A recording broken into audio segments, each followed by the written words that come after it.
4 years ago, one small watercolour painting of a green-robed magical hare emerged on the internet, spawning hundreds of others, a series of handmade books, a website, an emerging language used by hundreds of fans, and now a trilogy of 3 full-length fantasy novels. Today I speak to Phil and Jacqui Lovesey, creators of the saztaculous magical phenomenon that is Matlock the Hare.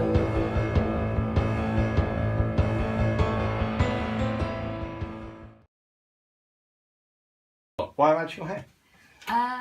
Because he just appeared in my head one day, and I decided he was a nice character to run with, and just started painting miniature paintings, and this is the very first one, and he sold. I started selling them on eBay actually, and I sold another one, and I ended up painting hundreds of them. We did hundreds and hundreds. Oh, look.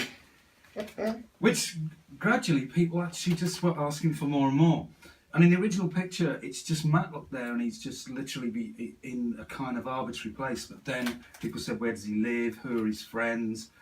And we had to begin imagining basically all the other places he lived, which was what you were doing for the first 6 months. Really. Yeah. So who was asking this? Is there a typical Matlock fan, a typical Matlock reader? Oh gosh, the longer we've done this, the more we've realised that we just call them saztaculous Matlock folk.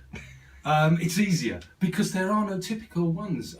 They're people who like to be taken to a place in the imagination, a place that is fun and exciting, that has its own language, and they appreciate art. And there's some people in their mid-70s, right down to people in their late teens, who are kind of catching the Matlock bus, as it were. And it surprised us. I used to be a crime writer for HarperCollins.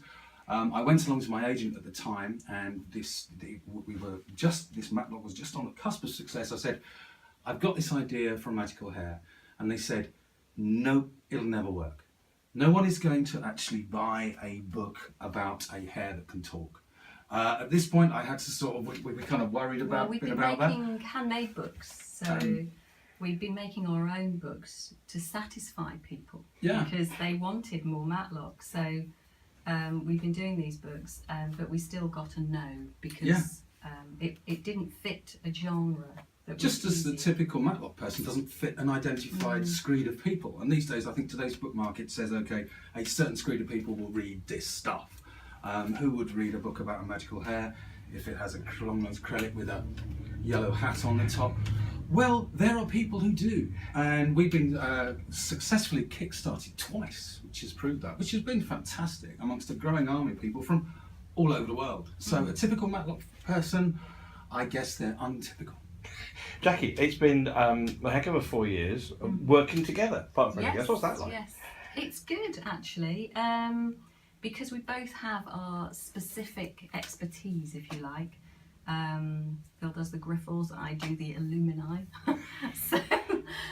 So we work together. We know the world really well, and we sort of experiment with things and ideas between us, but we sort of stick to our areas, don't we, really? Absolutely, yeah. And that's the great thing about it, is we work out the stories first, but the surprises come, I guess, in what pictures Jacqui will do from the text. Because I didn't say, oh look, I think this is a great picture.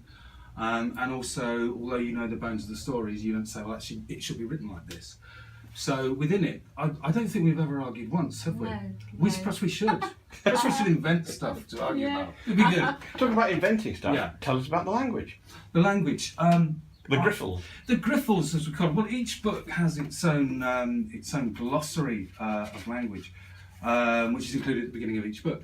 And one of the things I've liked to describe these books as, that it's a trilogy. I suppose if you look at it this way, if you were to take, say, Tolkien, Jonathan Swift, Dahl, and a bit of Richard Adams, Tove Johansson, stick them all in the Wincherdale Inn, which is a fictional inn in Wincherdale, give them a large barrel of Guswald, which is what the animals drink. This is the epic saga they'd have come up with. And one thing they like doing is playing with language. So one of the great thrills for me was to invent words like saztaculous, crumlush, and the language came very early, didn't it? Came very early with the pictures.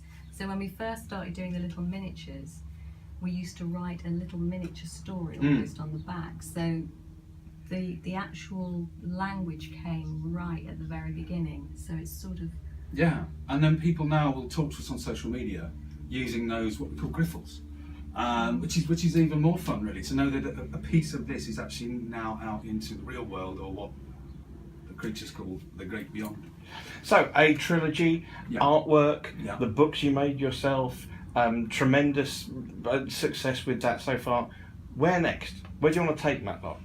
Well, the next thing, the final part of the trilogy, which is the Trial of Magical Elders, comes out in October. After that, there's so much more of this world that we want to explore. Because these books we've had to write basically with a very strict storyline, because they're a trilogy and they're quite intricate. But as we were writing them, there's so many other areas. And we got ideas for other books, other bits and pieces. We love the creating part. We're great at the creating part. We know that there's people who love this. What we want now is for someone else to see that, to come in, to believe in us, and to actually think, do you know what? There are people who will buy stuff that's simply good in the world. There are people who will buy stuff that makes them feel happy, or a place to go to. And perhaps in these times, it's kind of needed more than ever. I mean, if you don't believe us, ask him. Or him. Or him. yeah, particularly him. Yeah. Yeah.